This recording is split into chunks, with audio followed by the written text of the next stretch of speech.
Have UFOs crashed on Earth? Have we made alien contact? Is the US government covering up a massive UFO conspiracy? Behind me is one of the most secret military bases in the world, deep in the heart of the Nevada desert. The Groom Lake test site, also known as Area 51 or Dreamland, has been home to US stealth projects since the Second World War. However, in recent years, a more disturbing story has emerged, and that is that the government is back engineering recovered alien spacecraft. Tonight, based on evidence given to us by top military personnel, engineers and scientists, we can exclusively reveal the UFO technology that's being developed behind me. It's a story the US government has tried to cover up for half a century. The truth behind Dreamland. I am convinced, based on my research and the individuals whom I've had contact in the U.S. intelligence community, that the U.S. government does indeed have craft that meet the description of many of the UFO reports. The whole aim of the project was to take these craft, or the one in particular that I was working on, and try and duplicate its systems and subsystems with earthly materials. I'm convinced beyond doubt that we have recovered aircraft, alien vehicles, that we have made contact with aliens, that we are communicating with them in some way or form, and that we have vehicles and bodies in preservation. I was at that moment standing on the deck of the radar van. It was nighttime, and I was looking up in the sky because there were saucers up there. Whether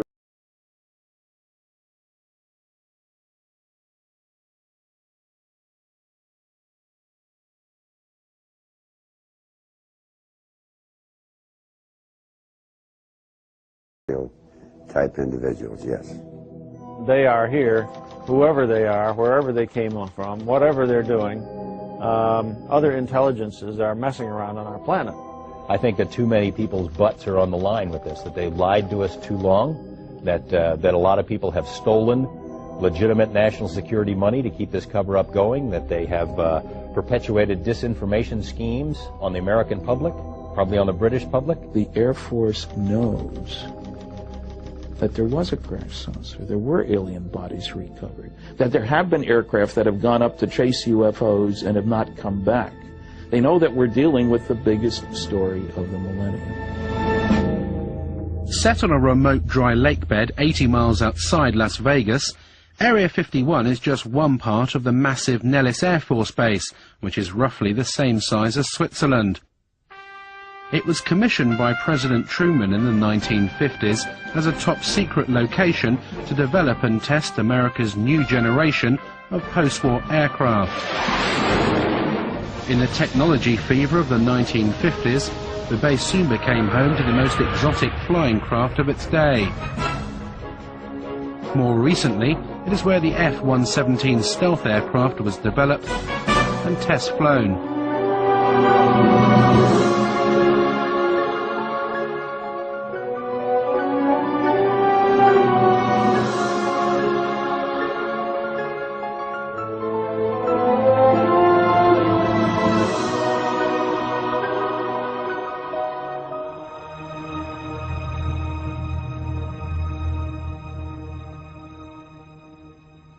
This is an area that has been known but officially denied for many decades. We go back quite a ways into the 40s and 50s with the development of the U-2 spy plane, the SR-71. All of our super secret aircraft have been developed and test flown out in this particular area. The A-12 from its inception through its retirement was operated out of only two locations.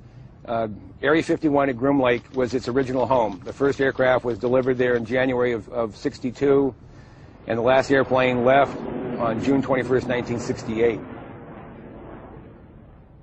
The US Air Force denies that Area 51 exists, despite footage of the base and Russian satellite photos that we have obtained, which clearly show hangars and a huge runway stretching across the lake bed.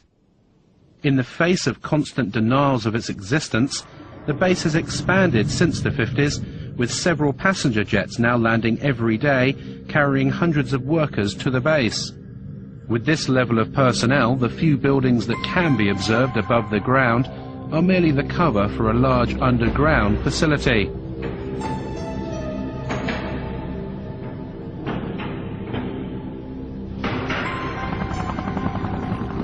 Security at the base is unprecedented and secrecy is paramount. Since the late 50s, the military has sequestered hundreds of thousands of acres of land that adjoin the base. The exclusion zone around Area 51 now stretches to 26 miles. The secret status of the base is very, very well preserved. And even if people are talking about the operation of the U-2s back in the 1950s, 40 years ago, they're still not allowed to identify the base by name or by location. All they can say is it is a remote facility. This place is an old anachronism from the Cold War. This is a place that harkens back to the old days, and because the military is continuing to treat it as a top secret facility that doesn't exist, it attracts attention. Naturally, everyone wants to know what goes on here. There is no question that the facility is there, that the government has said very little in the past about it, that it has the right to test things like the U-2, like the SR-71, like the stealth aircraft. People forget the stealth aircraft, over $10 million spent on developing it, and more than a decade before its existence was even announced. That's what you do out at Groom Lake. Now, the real question, I suppose, is, are there any flying saucers out there? We took to the skies to see the base for ourselves. Flying at an altitude of 10,000 feet, we edged to within 1 mile of the restricted zone. Having made contact with the tower, we soon found out how seriously Area 51 guards its airspace. From here, remain on the 4375 foot off right, take you back up in a few miles. We're just curious, is there any activity today out at the Groom Lake area? Any activity where, sir? Out at the Groom Lake area. Lake Mead 69, I don't have any of that information available. Dude, L control on guard. When working Reveille Mola, squawk altitude, acknowledge with an ident. The Nellis approach controller now is just getting a little concerned that we're getting close now. We've just been buzzed by 2 F-16 fighters. They passed our bow at about 800 to 1,000 miles an hour. These guys aren't messing around. They don't want us to be here. In fact, there's another one just gone by the bow there. They're either trying to get us out of the area quickly or force us to land. And there goes another one. Well, that was really close. Right off the right side. I'd say that was within a mile, mile and a half. Well, you can see them, boy. That was amazing. And they have TCAS on board, so they definitely had radar contact with us. That was really close. In 1989, one man blew the lid of Dreamland. His name was Bob Lazar, and he claimed to have worked at the Groom Lake site, back engineering recovered alien spacecraft. The base is against the side of a mountain, or small mountain, big hill. There are 9 hangar doors, and the hangar doors are not just shiny metal out in the desert. They are painted or sprayed with a sand texture to them, and from what I can ascertain, to prevent satellites from photographing the installation, so they look like the mountain range. It was pretty effective from what I can see.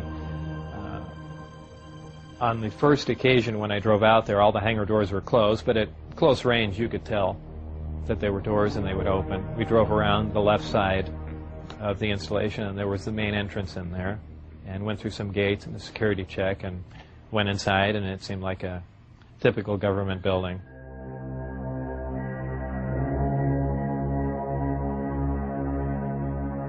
The work that I did basically entailed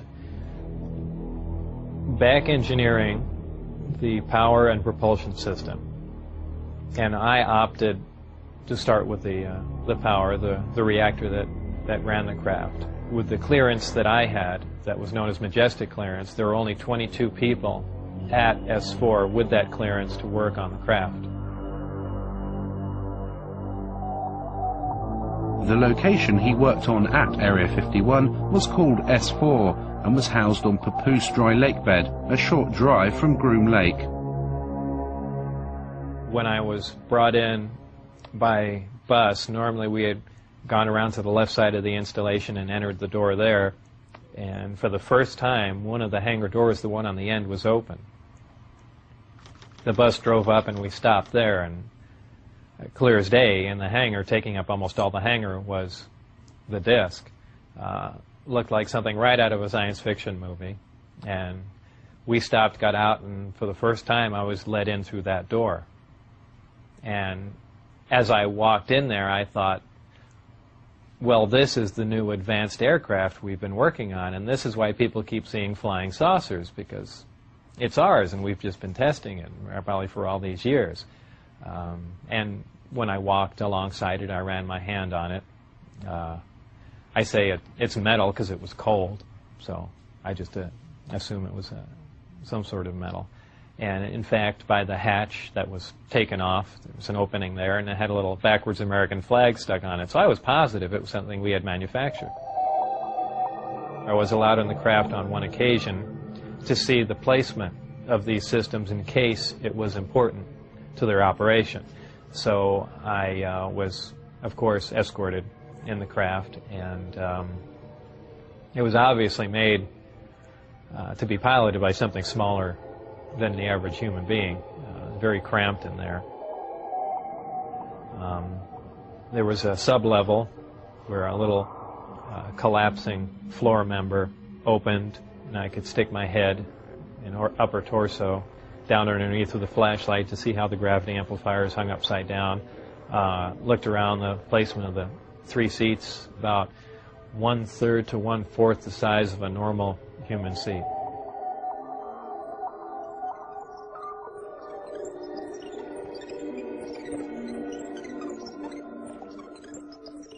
At one point when I was in the craft, one of the archways became transparent. There were some technicians working on something else that I had no knowledge of. So, and also something began to scroll up on the screen. So it might have been possible that the skin of the craft, whether under, electrical influence or something else, could at times become either transparent to look outside, or be used as some sort of video screen. That was pretty amazing. When I went outside and looked at it, it looked as if it was just a plain piece of metal again.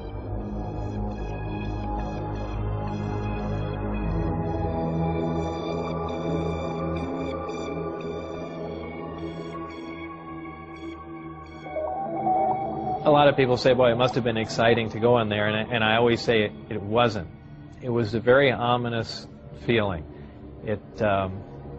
You really had because it's so, I know it sounds silly, but it's so unearthly in there. Nothing had a sharp edge to it.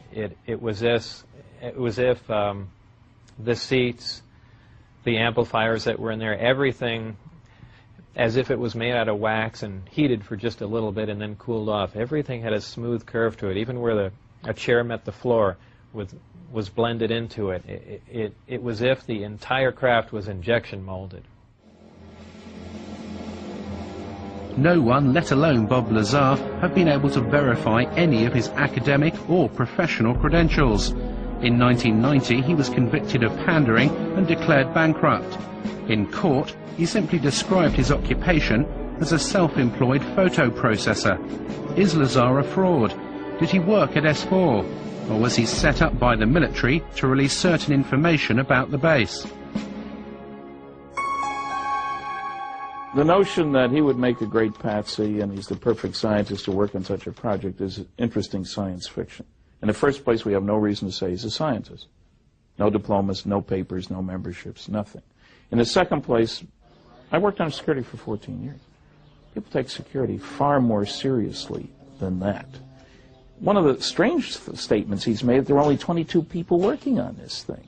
Well, you get more than that working on devising a new mousetrap for the government anyway. That makes no sense. And, it has all the trimmings, his story, of a Walter Mitty story. Somebody in his imagination was, you know, stronger, brighter, faster than anybody else? I did a variety of research relative to Bob Lazar. I actually met him. I obtained a copy of his, what they call a W-2 form, which is one of the IRS documents associated with pay. His particular form indicated that he worked for the U.S. Department of Naval Intelligence. My investigation of this document and the claims that Bob Lazar made followed a very strict path of sound research. I contacted the U.S. Department of Naval Intelligence and indeed verified that they were likely responsible for presenting that W-2.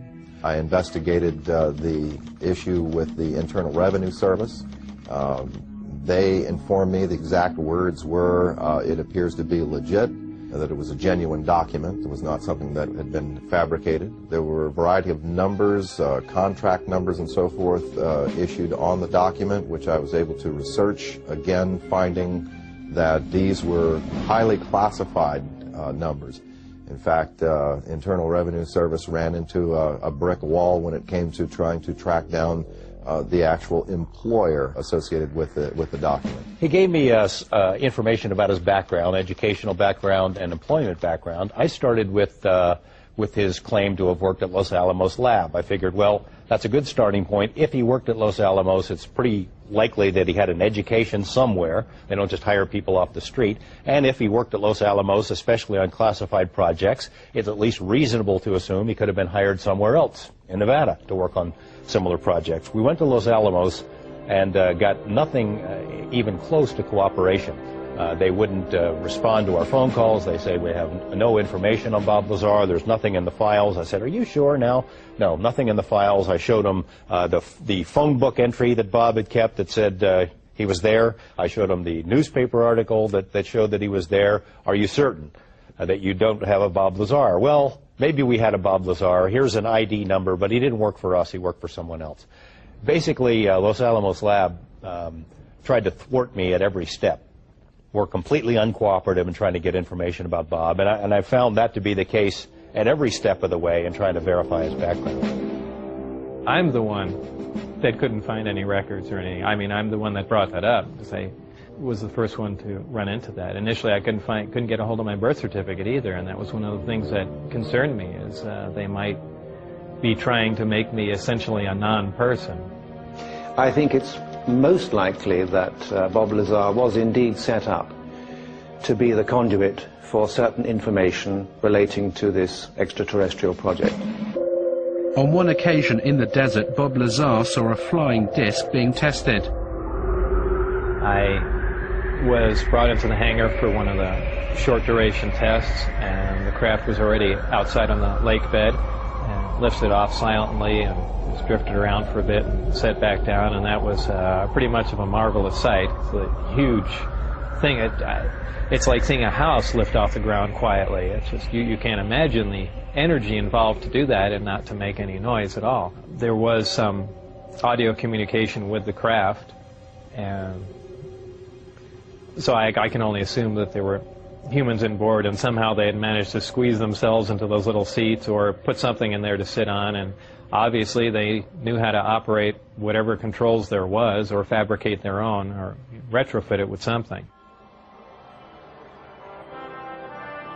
The Apollo space missions of the 1960s stirred America into space fever.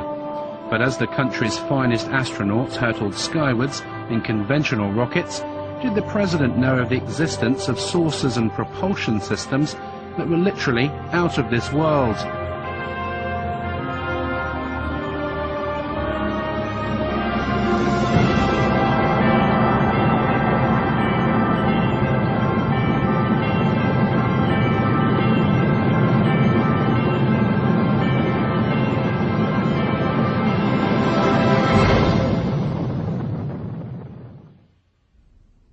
Dr. Edgar Mitchell of the Apollo 14 mission and the sixth man to walk on the moon has carried out extensive investigations of the alleged saucer crashes, as well as the question of alien contact.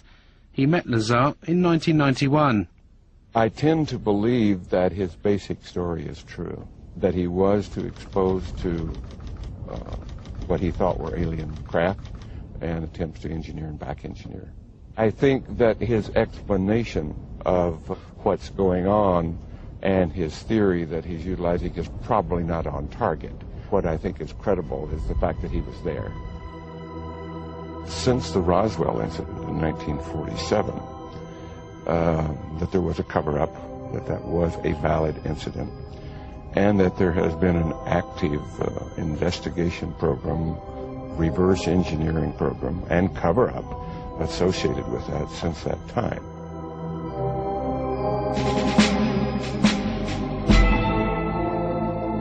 After working at S4 for several months and in clear violation of his top-secret clearance, Bob Lazar decided to tell his closest friend, Gene Huff, about his work at the base. My reaction was to, without pressing him against his will, find out more, get him to tell me anything I could. And it wasn't disbelief. I think I was actually motivated to further read. I started investigating other books on UFOs and other researchers' information to see if anyone knew anything, and needless to say, they didn't know what Bob knew. 1 month later, in March 1989, Bob Lazar went one step further. He decided to take his friends to the desert and show them a flying disc test. I had remembered most of the days and times of testing.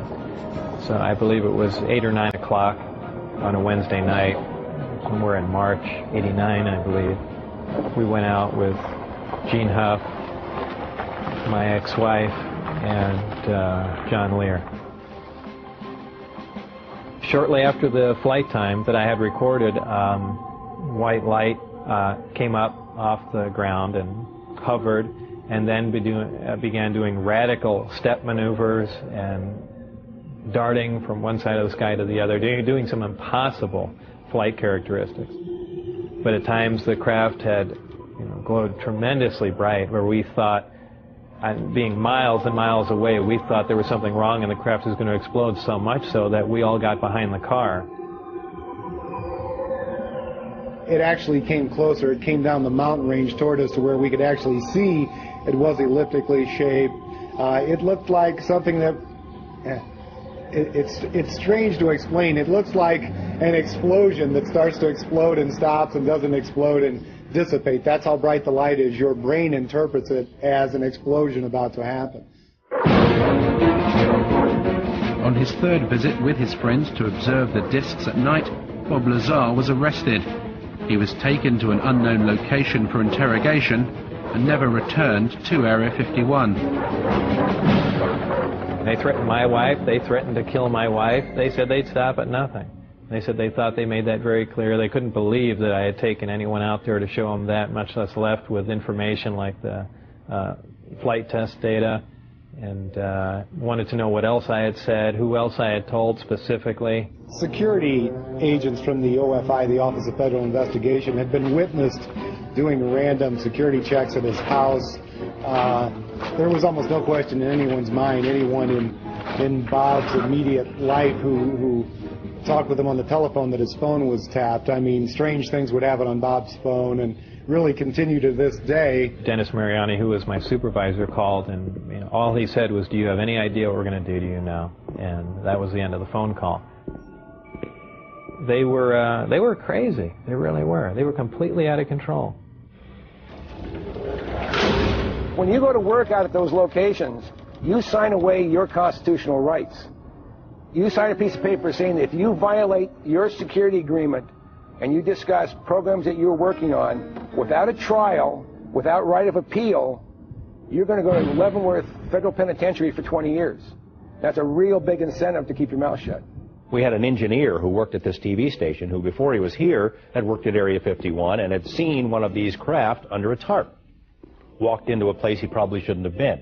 I arranged to do an interview with him. He lives in another city, in another state. He agreed reluctantly as long as I would block out his face. Well, we make the arrangements on the phone. The interview is supposed to happen the next day. He gets up, goes to work. There are two men in a car outside of his house talking into a radio.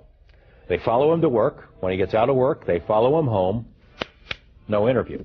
I mean, it happened again and again and again. Same scenario. It has been very difficult to talk about this. It's almost like every time I relate the story, it gets a little easier. But when I first started talking about it, it was like my mouth didn't even want to form the words, and the sound didn't even want to come out of my throat. So I can only guess from that there was a very strong suggestion given to me not to talk about this, not to remember it, and if I did remember it, not to ever talk about it to anyone. This man is a 71-year-old mechanical engineer who, like Bob Lazar, claims to have worked at Area 51. He started working there in the 1950s on a flying disc simulator built to train US pilots. He said he's been given permission to talk to us about certain specific aspects of his work, but asked us not to reveal his identity.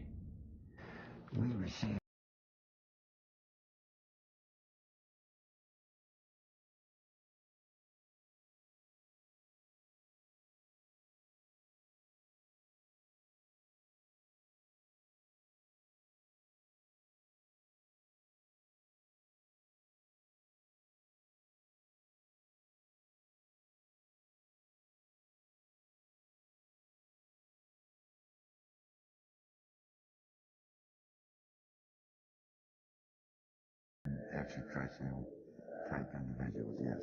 And where were those 4 extraterrestrials taken? Initially they were taken in Mexico. And then several months later they were taken to the Nevada site. One of the things I worked on was a flying disc simulator to train pilots to fly this strange looking craft designed for humans to fly, not for any extraterrestrials to fly. His most fantastical claim was that he worked at Area 51 with an alien codenamed J-Rod for 16 years on this simulator project. J-Rod is a gray alien, about 5'4". His role was only as a translator, scientific translator. That was all. If we wanted to put something in the place of what they had, he had to agree with it. I would have a question, and I would bring it up in my mind on just how I wanted to present it with him, and he'd already know that I had this question, and he would already have the answer for me. And if he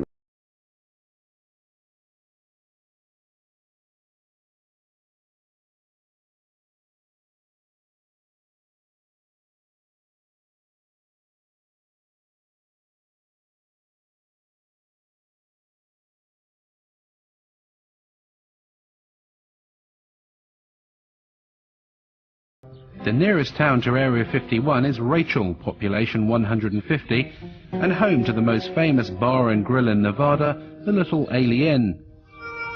The local residents have seen their highway truck stop turned into the UFO and ET Center of America. Tourists flock to Rachel to scan the skies in the hope of having a sighting. For all the hype, the sightings of bizarre lights in the sky do continue. Local resident Chuck Clark has had many unexplainable sightings. The most remarkable sighting that I've had in the last 3 years took place 2 years ago, February of '93. I watched a glowing object ascend vertically from the area south of Area 51, where S4 would be located, hang motionless in the air for about 10 minutes and then slowly start to descend. All of this while I thought I was watching a illumination flare that was launched from a mortar tube. I can hear jets in the background. I'll zoom back a little bit. This is looking straight over Steve Medlin's ranch. This is right over the peaks. Once it got down to the ridge line, however, it was in front of the hill that it had come up from behind. The hill was about 12.5 miles from my position.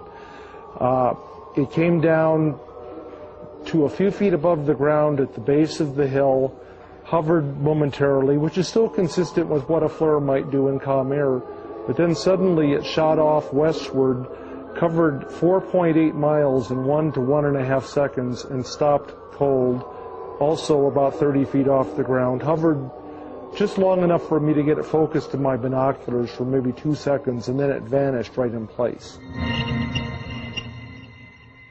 We've seen video of craft that were luminous, that would move across the sky as if it was skipping a stone across water, or sort of a sewing machine effect. What we see across the screen are a series of lights, of dashes of light, as the object moves from point A to point B.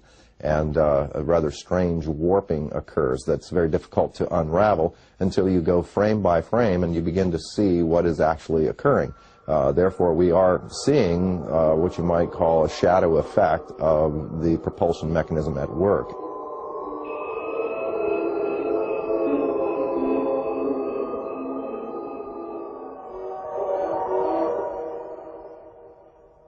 I've spoken to several people who've seen UFOs or disc-shaped craft out there.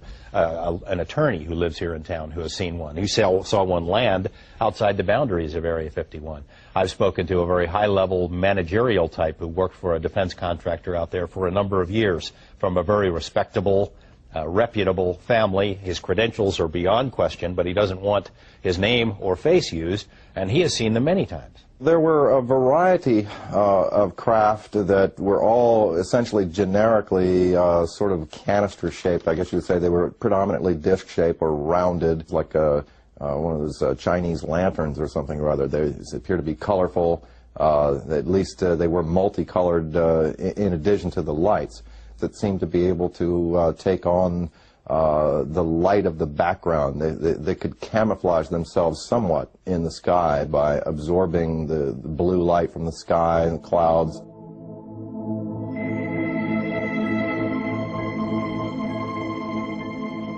What are these lights in the sky, and are they indeed flying saucers? We asked US Navy physicist and UFO expert Dr. Bruce Maccabee to examine the footage. Basically what you see are lighted objects doing things way off in the distance. You don't really see any structured craft. Some of the video material, a very small amount that I've seen, seems to show lights doing strange things like hovering and then moving suddenly to another location, maybe, and moving slowly and jumping around a little bit. I've concluded that they aren't ours. That means they belong to somebody else, and they're not made here on Earth, basically, so they must be coming from the outside. How they get here, who, in quotes, they belong to, I don't know. Extraterrestrials is a reasonable proposal. All the arguments that have been put forth that it couldn't be people from another star system in the galaxy or whatever, because they can't get here from there, those arguments are not physically correct, because we could get there given enough time and money and desire to do it. However, it's clear that these other intelligences, whatever they are far beyond us in terms of technology.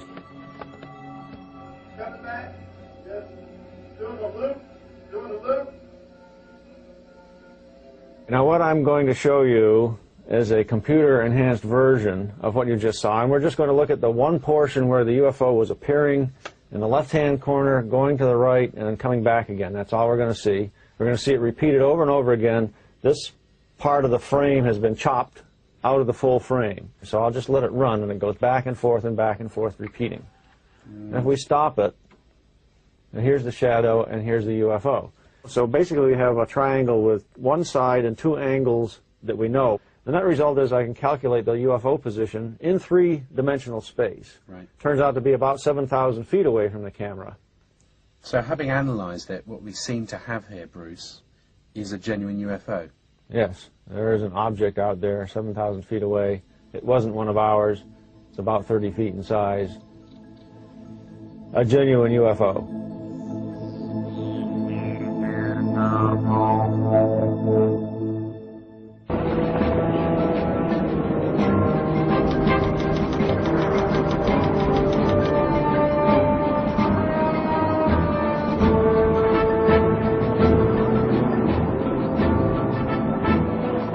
The security at Area 51 is formidable. The entire perimeter is surrounded by motion detectors and cameras. Armed guards patrol in jeeps, and helicopter gunships are deployed to warn off anyone who challenges the borders. We headed out deep into the desert over 80 miles outside Las Vegas. Traveling down the recently renamed extraterrestrial highway, we'd come to see America's most secret base for ourselves. The only approach to the base is a dusty 10-mile track called Groom Lake Road. Anyone approaching the border can clearly be seen for miles, and as we've been warned, our every move was being monitored by the security patrols and cameras on the hilltops.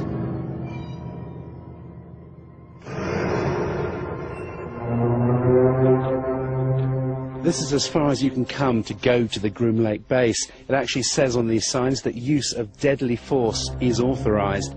There are security patrols all over these hills. They've been watching us for the best part of the last hour. There are motion sensors, security cameras, and if I did walk over this line, I'd be immediately arrested, taken to the guardhouse and interrogated for anything up to a week. As soon as you step over the line, past this sign, you lose all rights.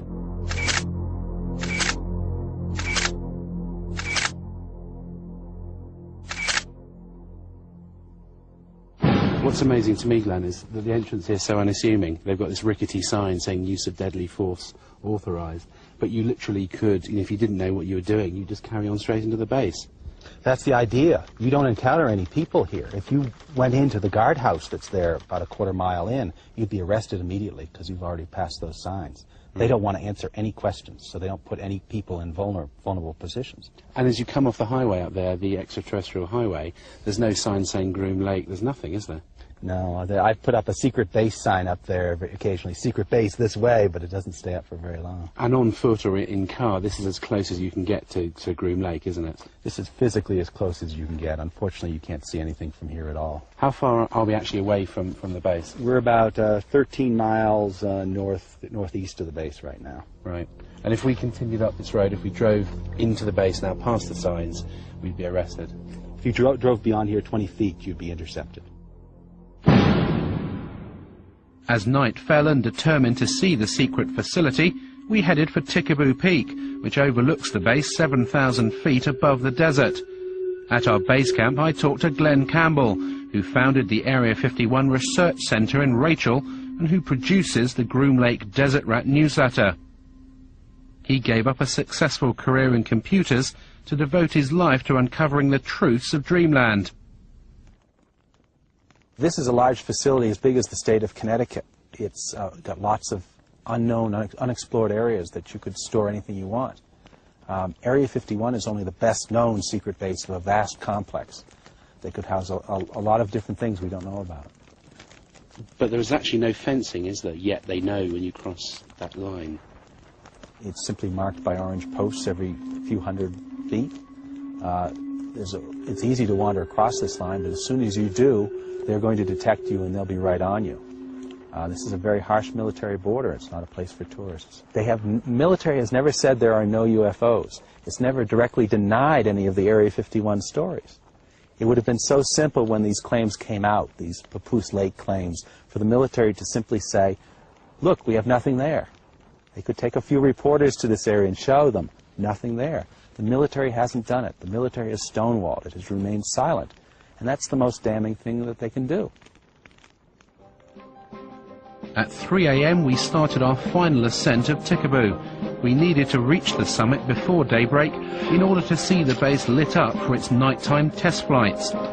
Even at night, the roar of the jet shattered the silence of the desert.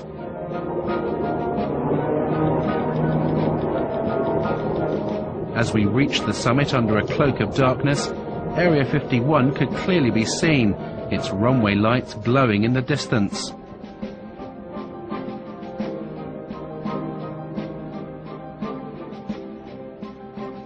After trekking for several hours, we finally set up camp here, some 7,000 feet up. And since the crack of dawn, we've been watching non-existent flights, ferrying non-existent personnel to this non-existent base.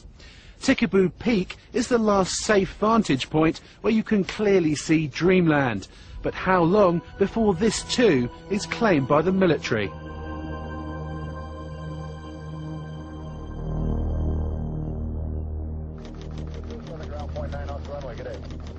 The Groom Lake mystery continues. We followed the personnel flights out of the secret base, and they've landed here at McCarran Airport, just outside Las Vegas. There are apparently over a dozen flights every day, ferrying the personnel in and out of America's most secret base.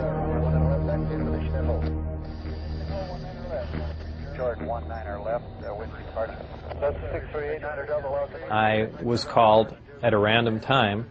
The operator would say, "Mr. Lazar, it's now 4:15 a.m. We expect you to be at McCarran Airport at 4:45. Your plane will be leaving at such and such time." I'd drive there, check in, board the plane, and the plane would fly out to Groom Lake.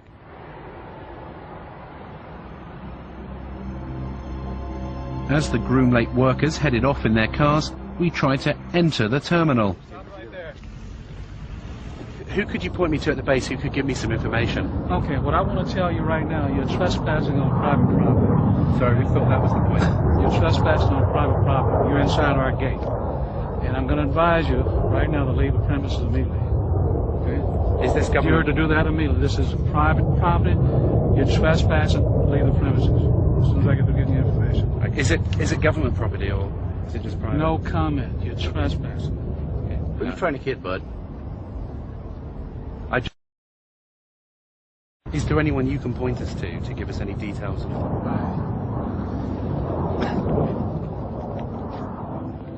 As we were ejected from the airport, yet another Janet flight left for Groom Lake. Reporting 737, wind calm, runway 1 and a left, clear takeoff. Let's take that 19 left, early left. Roger, early left turn to 150, fuel seal south and sunset. 31. Janet 3, Janet 605, cross runway 25 right, kind of ground point 1 on the other side, good day. Our investigations have revealed that a private company is working with the US military at Area 51. We believe this is the company, EG&G Special Projects.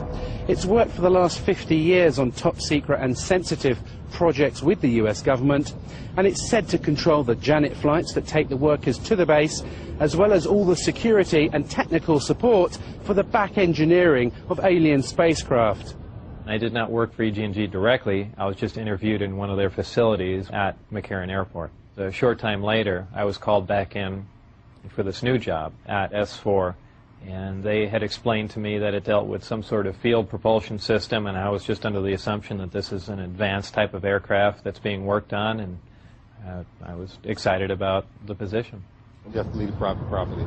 Okay. So actually cut your camera off and please leave. Does it have any connection with the Groom Lake base? I'm asking you to leave the property. Does this company have any connection with the flights that leave McCarran?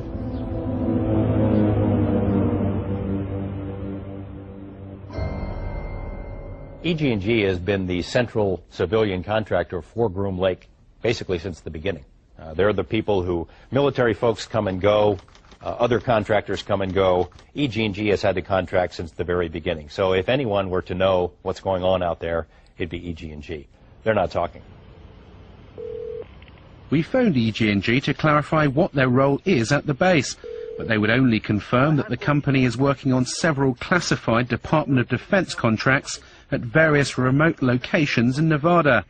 They would not comment on the exact nature of the work, but did state that it was connected with EMP, electromagnetic propulsion.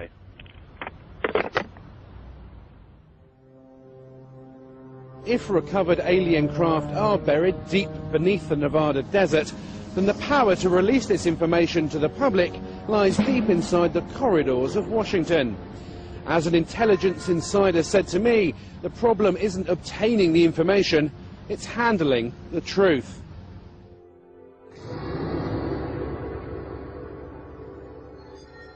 Are these alien craft above Groom Lake, or are they man-made? Have the US military developed the technology to build flying discs? There's a great deal of legitimacy to this UFO phenomenon, to the issue of alien intelligence. This is something that's not at all new to the US military. There's programs that they're working on today that are 50 years ahead of anything that you and I can even conceive of. The black project teams are operating without oversight from official committees, from Congress, if you will. I find that exceedingly distressing, frightening, the ultimate big brother scenario. Everything is being run by the ETs. They're so far beyond us in terms of technology that I don't think we would have a chance. I don't think we've yet scratched the surface on what's happening out there with regard to flying saucers. There are a variety of activities, some of which are classified throughout what is often called the Air Force's Nellis Range Complex. The range is used for the testing of technologies and systems and training for operations critical to the effectiveness of U.S. military forces and the security of the United States. There is an operating location near Groom Dry Lake. Some specific activities and operations conducted on the Nellis Range, both past and present, remain classified and cannot be discussed. Based on the evidence of former workers and the unexplainable lights in the sky, there is little doubt that Area 51, seen here in the distance, does house flying craft that are literally out of this world. If recovered alien spacecraft and bodies have been taken to this remote location since the 1950s, could a secret of this size be kept under wraps for so long? And if so, who's keeping it? We're dealing with a cosmic Watergate. That means that some few people within the governments of the United States, Canada, Britain, and undoubtedly other countries have known since July 1947, when at least 2 crashed flying saucers and several alien bodies were recovered in New Mexico, that indeed some UFOs are extraterrestrial spacecraft. Since Project Blue Book closed down in 1969, there was no official interest in this subject. That seemed, to say the least, a trifle strange when documents that have come out under the Freedom of Information Act in America show the contrary, show that organizations like the CIA and the NSA are actually very heavily involved in UFO research. There's a relatively small number of people within the intelligence, military intelligence and scientific and technical intelligence community who are aware of what's going on, and an even smaller group who are actually organizing top secret research into this phenomenon. Whenever we'd have a crash, the staff people would tell the public information officer, use story number 38 in the book, and he would release details according to a standard release procedure for that kind of a story. And they never told the truth, because that was always classified information. The government is fighting tooth and nail. It will not reveal any kind of information about that base, and as a result, workers, people who helped win the Cold War, who dedicated their lives to these secret programs, who kept their mouths shut for all these years, are dying because of exposure to toxic materials that the government refuses to acknowledge exist out there, because they refuse to acknowledge the base itself. If it is already explained, there's nothing exciting, why can't people talk about it? Presenting Cosmic Journey. One of the most revealing glimpses of just what the Pentagon knew about the existence of crash saucers and alien contact came in 1989 with the development of a top-secret project codenamed Cosmic Journey. Cosmic Journey is a new experience in live entertainment, a new concept and a new dimension. This is something that no one should miss, and I guarantee you that millions and millions of people throughout the world will remember this for the rest of their life. Its aim was to display to the public, by way of a travelling exhibition, the crashed craft and preserved alien bodies that the government had in its possession. The Pentagon enlisted the help of Bob Exler, a NASA mission specialist in robotics, who was also a respected UFO researcher. At a series of meetings in Washington in 1989, military officials set out their plans to Exler. They were devising a variety of kiosks to show the history of the UFO sightings, UFOs associated with the space program, and of course aliens associated commonly with the abduction phenomena. I was shown a photographic rendition that involved an actual, what appeared to be some form of an alien creature, typical to the gray aliens that have been referred to popularly in the publications and the press. The creature was encased in sort of a glass coffin-like structure that was being preserved. There was a lot of apparatus, tanks and so forth, probably some form of a cryogenic tank to preserve the body from decay. As part of his indoctrination program, Exler was flown out to an offshore NORAD tracking facility. Traveling in unmarked black helicopters, they headed out 20 miles off the coast of Florida, landing on what looked like an oil rig. As we got into this facility, we descended to an area that I would describe as sort of a mezzanine area, looking out over a control room. This was obviously a NORAD tracking facility. There was a huge screen. It represented an area of the southeast quadrant of the United States. Then there were a series of lights that were floating along sort of like the top of this grid area. There were 5 of them in all. Were labeled, by the way, on the screen as ASCs, and I heard someone make reference to alternative spacecraft. The craft went down into this grid, into this vortex area, and then dispersed. And no one seemed to be concerned at all. Presenting Cosmic Journey, an experiential entertainment concept of Kenneth Feld Productions.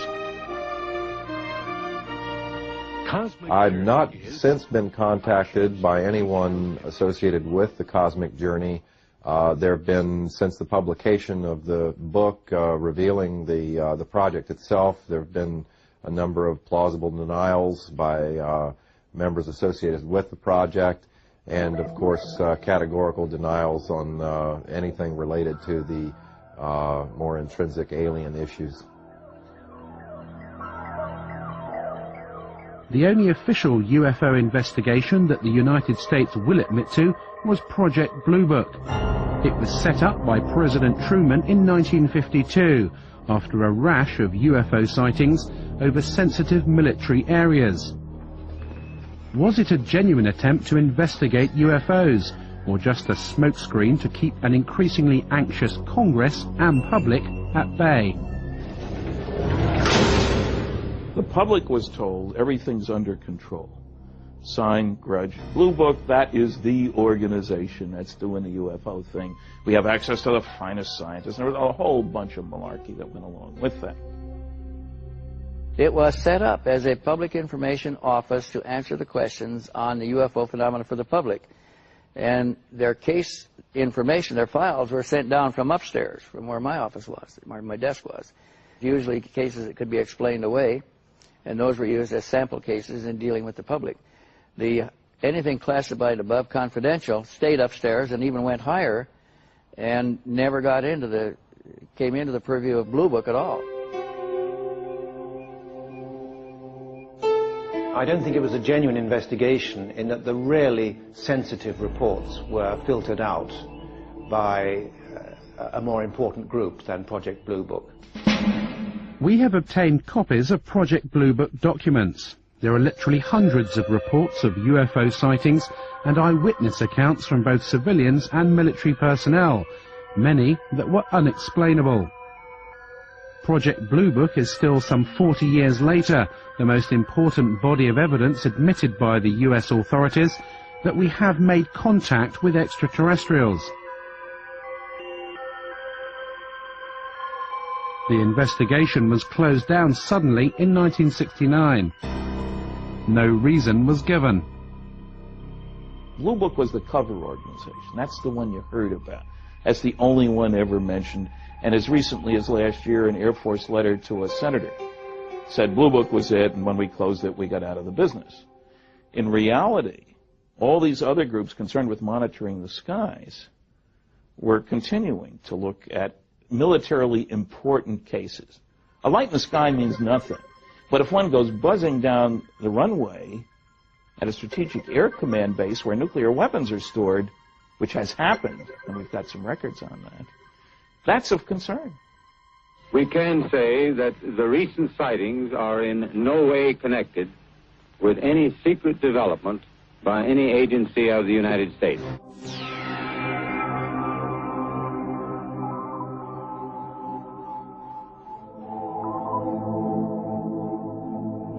You can go and look through the Project Blue Book records and find numerous sightings which have been, quote, explained. And you go and look at the explanation and you find the explanation does not fit the description by the witness or witnesses. That's evidence that the Air Force was trying to get rid of the problem by explaining it away at all costs. The evidence seems to suggest that the United States government is still investigating UFOs. The question is, who's in charge? Both the NSA, FBI and the CIA deny any responsibility. Because all information regarding extraterrestrials is handled as SCI, sensitive compartmentalized information, even the President of the United States in the White House behind me may not know the whole story. Who's in charge? Is it the President? Is it the Air Force? I'm convinced that we still have an analog with Majestic 12. A group of outstanding people, intelligence community primarily, and some technological people are running the show. Presidents come and go. The intelligence agencies go on forever. To the best of my knowledge, there is no official UFO investigation unit operated by the United States government. However, unofficially, the records show that the Defense Intelligence Agency, through its Defense Attaché system, has a remit to report on UFO incidents worldwide, and that's easily provable, despite the fact that the DIA maintains they have no interest at all in the subject. I tried during my 3-year tour of duty to establish contact with an opposite number in the United States. I made repeated attempts to do that, but consistently drew a blank. I was told that since Project Blue Book closed down in 1969, there was no official interest in this subject.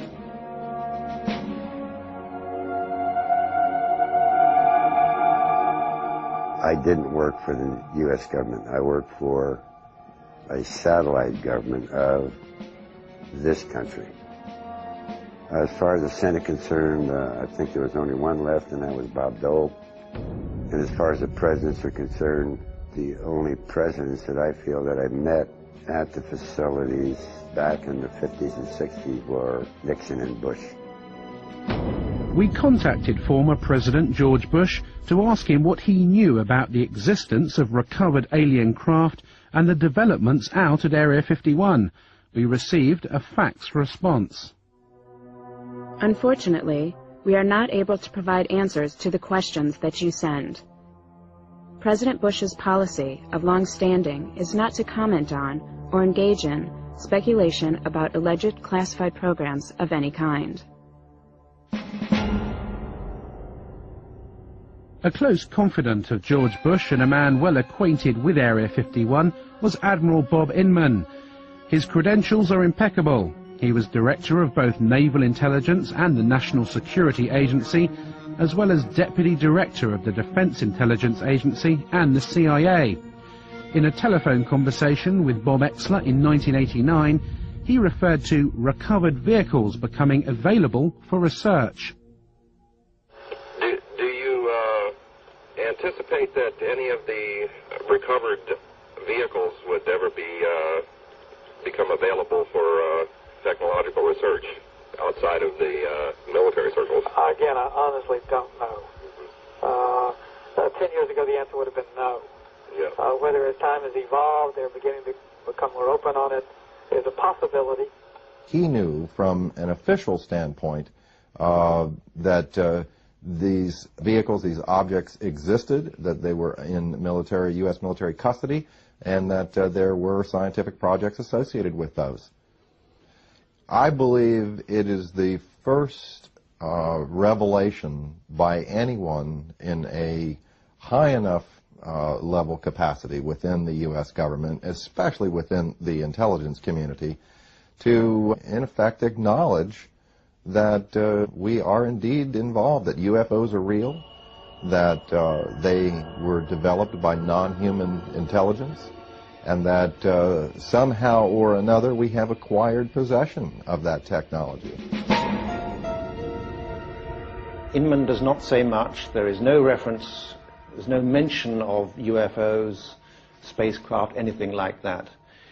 The conversation centers on recovered vehicles, technology, and so forth. But Admiral Inman was aware of the subject matter, and we know from his executive assistant, Tom King, that there was to be no public discussion of these matters, the matters that had been discussed between Exler and Inman, because of national secrecy laws. We ask that you not quote him or use his name in any manner without his prior approval. Inman retired from government service in 1982 to become president of Science Applications International Corporation of San Diego. Interestingly, one of the company's primary areas of research is into gravitational propulsion systems, the same method of propulsion of flying discs that Bob Lazar worked on at Area 51. Jane's Defense Weekly, the popular military and defense publication, published an article about SAIC, and as a postscript to the article that anyone who believes in the science of anti-gravity to be too arcane, too esoteric, even for the U.S. Air Force, should consider the electric propulsion study undertaken by SAIC for the Astronautics Laboratory, which is now part of the Phillips Lab. The study's primary objective was to outline physical methods to test theories of inductive coupling between electromagnetic and gravitational forces to determine the feasibility of such methods as they apply to space propulsion, and in simplified terms, an anti-gravity propulsion system. It remains for some the ultimate quantum leap. Well, it's possible, one, because I saw the equipment that would do it, and two, it is theory that would work. Gravity distorts time, and like I said, that's not a theory, we know that to be true. And if you're bending space and time along with it, when you wind back up in that place, you're there between the ticks of a clock.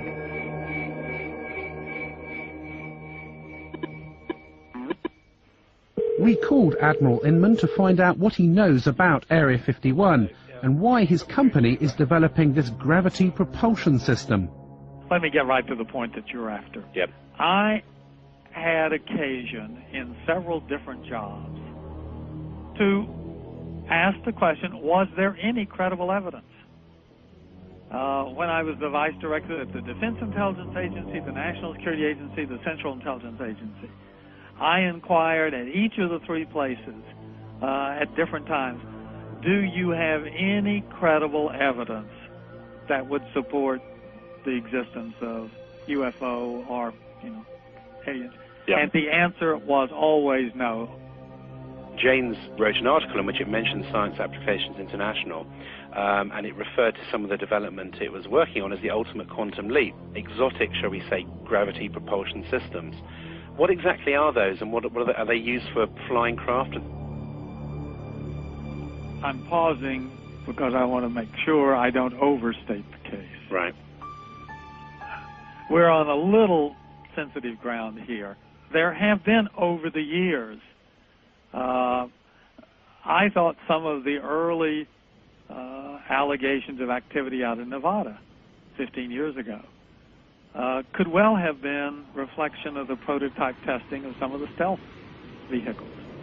Some are clearly scientific phenomena. Some of it, again, will be something as simple as weather balloons, right, that break loose, that get lost and go drifting. But there probably is some of it that is directly related to testing of late 20th century, early 21st century military technology related partly to reconnaissance in some cases and others to, attack aircraft.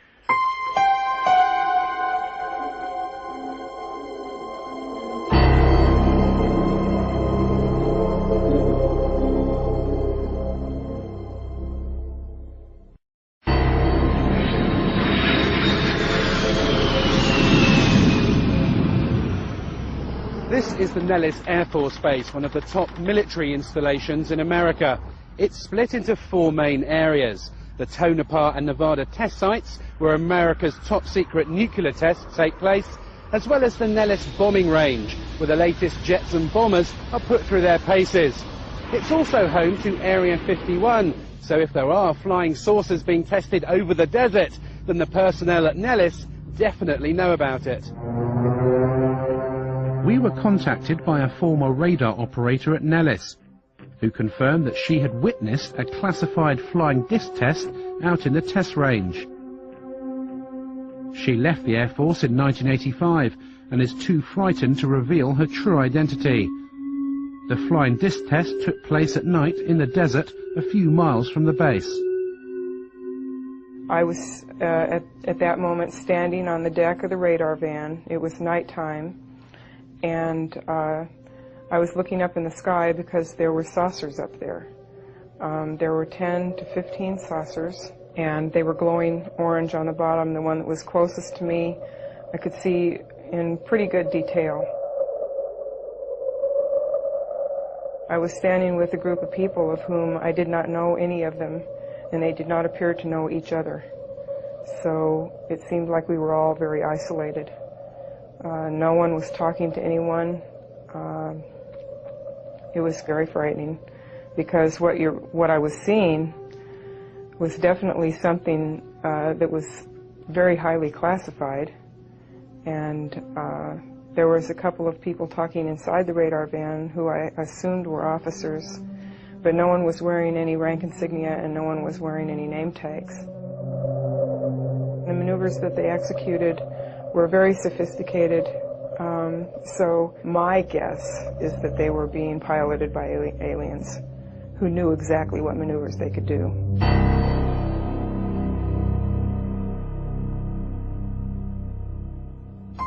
As part of the test, she was taken to what she believes was Area 51. We were taken to a medical facility that was very sophisticated. Someone came and took me into an examining room, and they had me lay down on a stainless steel table. And someone came in through the door, walked around the table up beside the right side of my head, saying in a real deadpan, monotone voice, "Stay calm, stay calm, stay calm." When he got up by the side of my head, he had a hypodermic needle hidden in his hand. He brought it up, and it went straight into the right side of my neck, and whatever chemical it was went straight to the brain. It has taken her over 10 years to come forward with this information. It has been very difficult to talk about this. It's almost like every time I relate the story, it gets a little easier, but when I first started talking about it, it was like my mouth didn't even want to form the words, and the sound didn't even want to come out of my throat.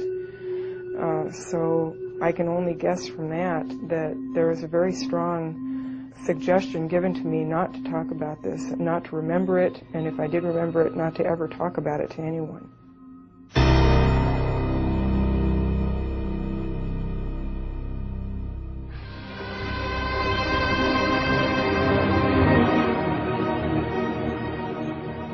As recently as 10 years ago, this Lockheed A-12, which flew out of Groom Lake, was still one of the US Air Force's most top-secret military aircraft. If you'd seen it in the skies at night, you may be forgiven for thinking you'd just seen a UFO. So how many of the hundreds of thousands of UFO sightings every year are nothing more than military aircraft? And is the great secret of Groom Lake just a 21st century descendant of this airplane?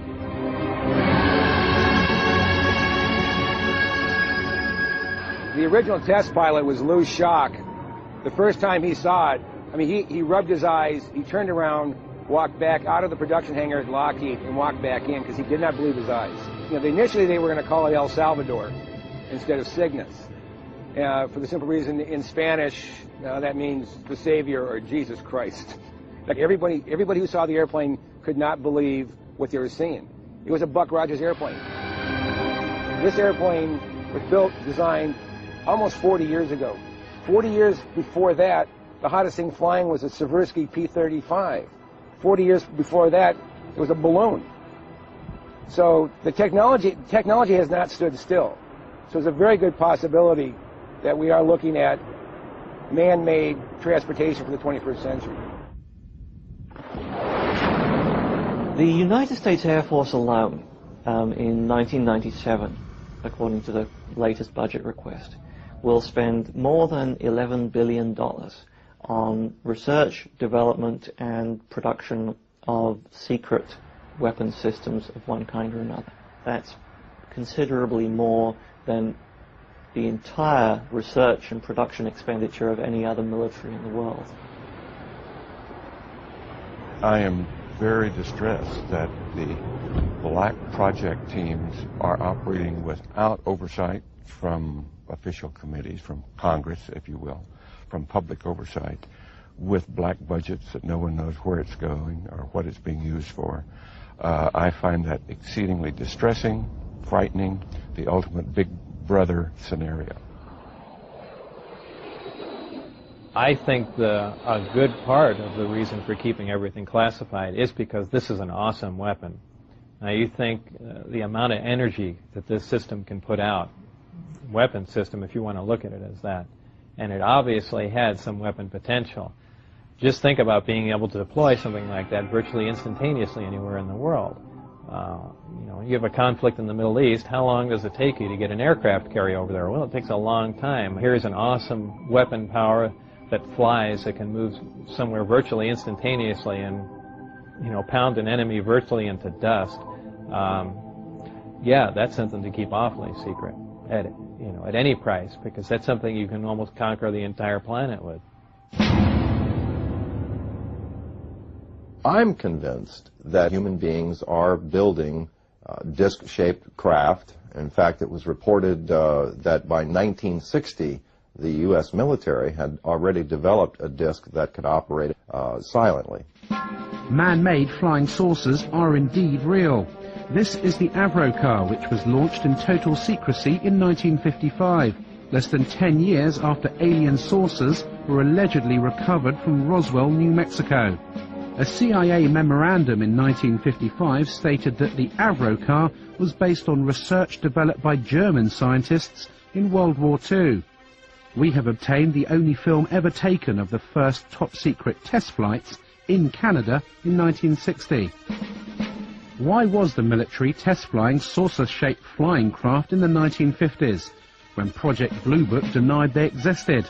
Was it a cover to hide the real alien saucers being tested out at Area 51? Like Project Blue Book, the Avrocar was scrapped suddenly in the late 60s after millions of dollars were spent. No reason was given. More recently, the Lockheed Skunk Works in Palmdale, California, unveiled Project Dark Star, an unmanned aerial reconnaissance vehicle. Seen in hangars or in the skies, it is a UFO. I think it's time that you get a look at the newest star in the world of airborne reconnaissance. Ladies and gentlemen, I present Dark Star.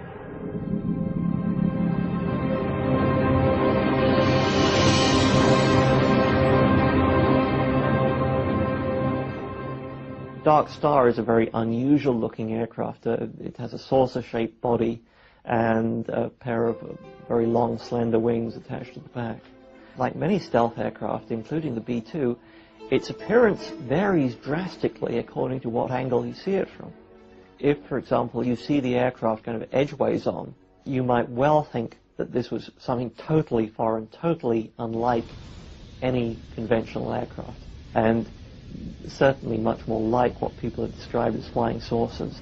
I think it's quite possible that some of the things that are being developed in the United States today are of such a revolutionary nature and still very secret that when they are seen from time to time, as things inevitably do get seen when they're tested, that they could be mistaken for what people think are UFOs. At any given time, of course, the technology that we have is 5 or 10 years more advanced than the technology that is on public display.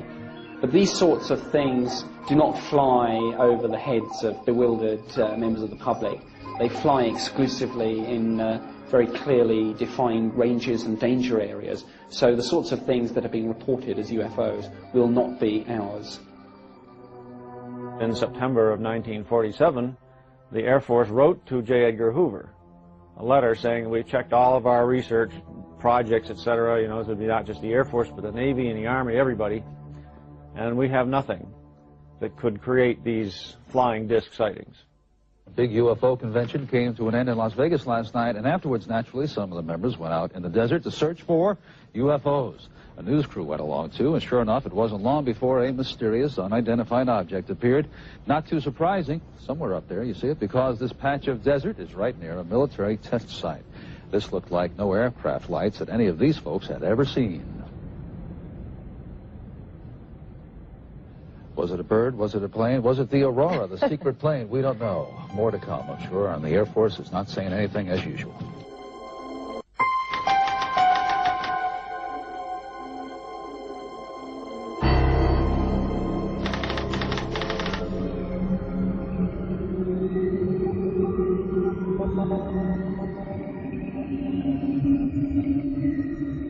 If UFOs are man-made craft, how do you explain the tens of thousands of cases of reported alien abductions every year? In 1975, 7 loggers were heading home after a day in the forest to Show Low, Arizona, and came across a bright light in the trees in the distance. Driving closer, they could clearly make out the shape of a flying saucer, which was lighting up the forest around them. Mike Rogers and Travis Walton were in the truck. Stop, Mike! Stop the truck!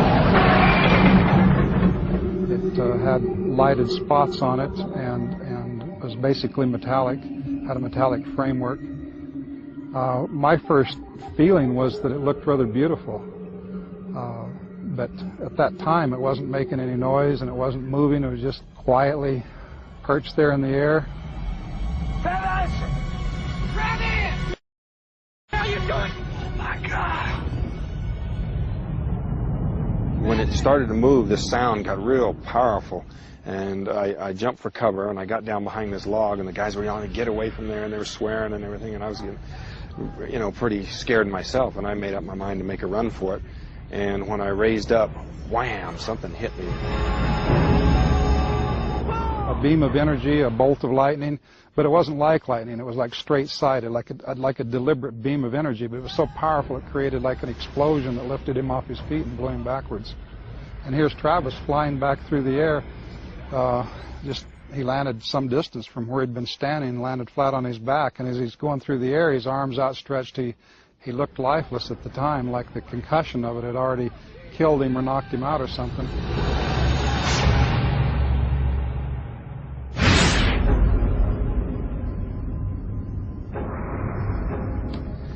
Well, I could hear the sounds of movement around me, and I had trouble focusing my eyes at first. I saw there was a light above me, and the ceiling was very close. I could feel I was laying on top of some hard raised surface.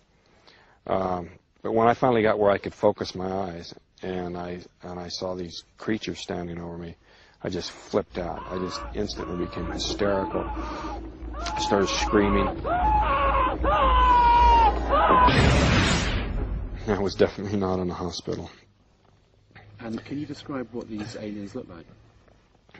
Well, they were basically humanoid, you know, 2 arms, 2 legs, like that. But they had very large heads, no hair, huge eyes, sort of a pale grayish-white skin, and they were wearing coveralls, kind of a brownish coverall. After spending what Travis remembers to be an hour or 2 inside the craft, the aliens put a mask over his face and he awoke in the middle of the road with the craft above him. He'd been missing for 5 days. What do you say to people who say, you know, these 7 loggers in the woods have just made this whole story up? I mean, you know, 7 people see the same thing. They stick by their stories for over 2 decades. You know, all of us have taken polygraph tests. Every theory the skeptics come up with is just absurd and easily proven so. Well, Well, I spent a day with Travis and Mike Rogers. He passed the lie detector test. Their story is consistent. There were 5 other people there, after all, who saw part of these events unfold, who also passed the lie detector test. His story is consistent. It's never changed. In a court of law, that would make the case. I found his story profoundly convincing.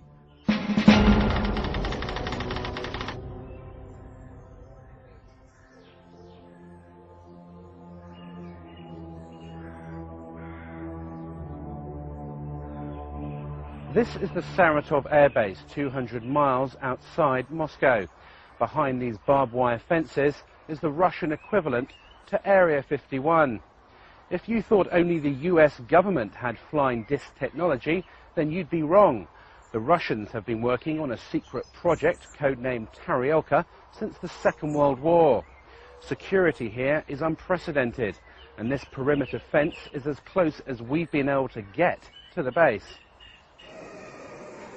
We did secure some footage of the flying disc in the hangar.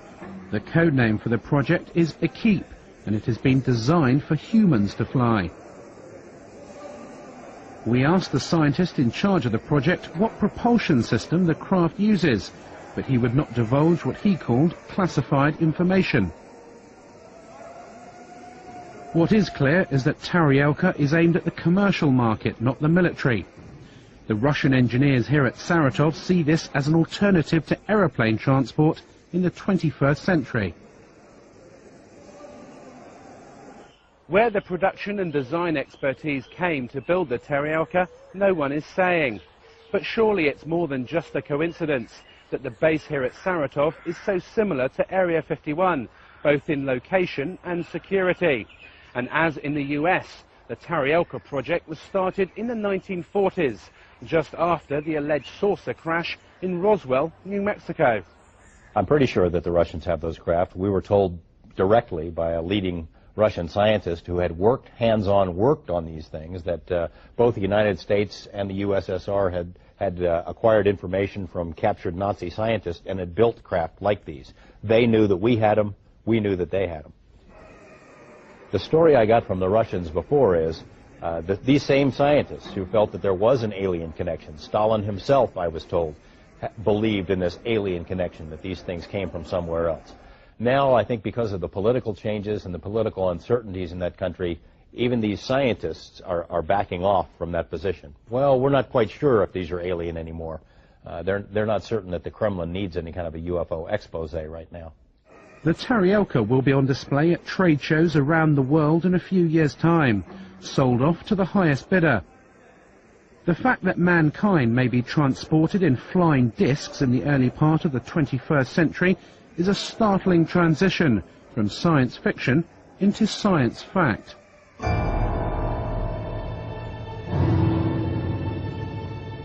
Have alien saucers crashed on Earth, and have we back-engineered these craft to develop our own 21st century flying discs?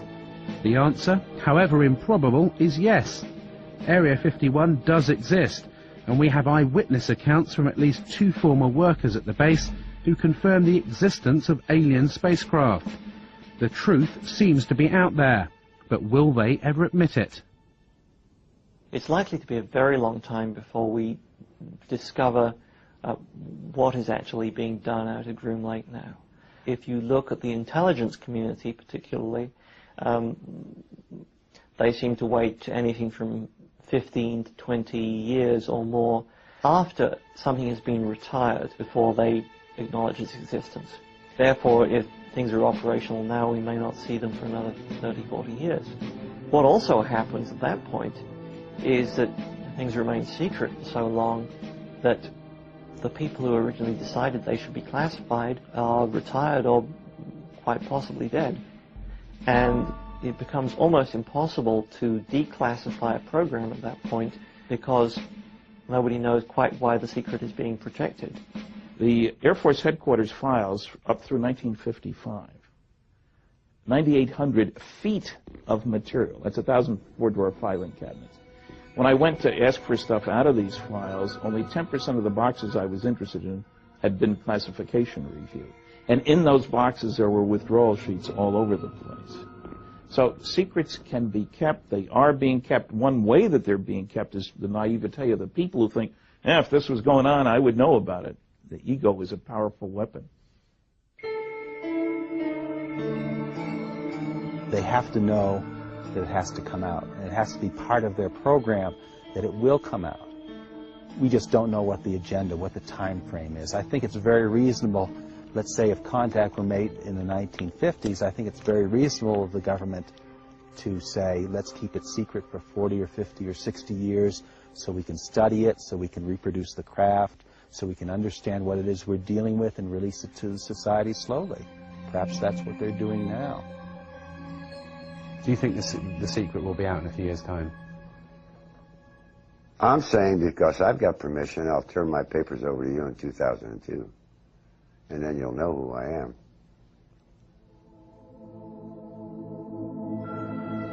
It's my impression that eventually there will be a weight of evidence so massive that society will admit that they are here, and at which point the government will have to admit that they've known a lot more than they've said all along. And this isn't just the U.S. government, this is virtually every government in the world. In 1979, the SETI program was set up to search the far reaches of space for intelligent life. It would seem that we now have an answer. The real reason for the cover-up is likely to be far more sinister than mere secret technology. We have to consider that the aliens themselves may be controlling the cover-up, especially if they don't really want us to know what they're doing here. Even if there is some communication between the government and them, everything is being run by the ETs. They're so far beyond us in terms of technology that I don't think we would have a chance.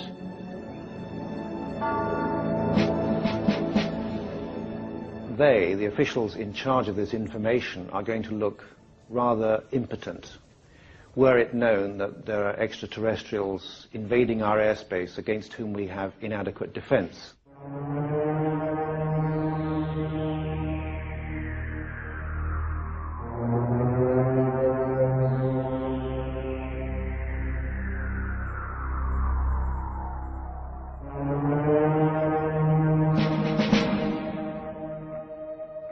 We have investigated Dreamland for over a year. Whilst we didn't see any flying discs or alien bodies, we did see lights in the sky which could not have been aeroplanes, military or otherwise. We have proved beyond a shadow of a doubt that Area 51 and a large underground base out at Groom Lake does exist. We've seen the workers fly in and out of the facility and talked to alleged former workers at Area 51 about their back engineering of recovered alien spacecraft. We've seen actual footage of man-made flying discs, both American and Russian, and there are warehouses across America housing files like these, full of UFO reports and alien abductions. Is this body of evidence just a figment of someone's imagination? I think not. As we move closer to millennium, mankind will have to face up to the startling reality that we may not be alone, and that a select group of US government officials have known about this for some time. I occasionally think how quickly our differences worldwide would vanish if we were facing an alien threat from outside this world. And yet, I ask you, is not an alien force already among us?